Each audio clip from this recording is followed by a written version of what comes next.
TRISTRAM KENTONedward Watson and Arthur Pita's The Wind Sends Up Westerns, dancing beneath a billowing sheet. She has cobbled together a group piece she created in 1973 with the inclusion of a couple of today's dancers, mind you, including Sarah Lamb and Stephen McRae. In Anything ensures serial curtain calls. Is there a clue there? The title The Illustrated Farewell refers to Haydn's 45th Symphony. Get it? Lamb and McRae dash in and out of the nearly 40-year-old previous concoction while we scratch our heads and wonder why. A black stage, grayish costumes and dim lighting all add to the creative gloom. You can't help thinking my taxes pay for this. Then along comes Arthur Pita's The Wind and puts the whole evening back into perspective. This is a straightforward send-up of every Clint Eastwood western you have seen.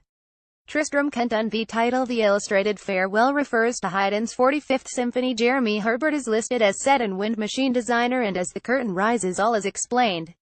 A vast sheet of plastic billows across the stage with lethal ferocity. Glimpses of endless desert and an almost bare setting are viciously exposed, along with a white-clad ghost Edward Watson reveling in the horror to come. Things settle down as a couple of men pump a railway trolley carrying a pretty little thing in frilly pink into the action.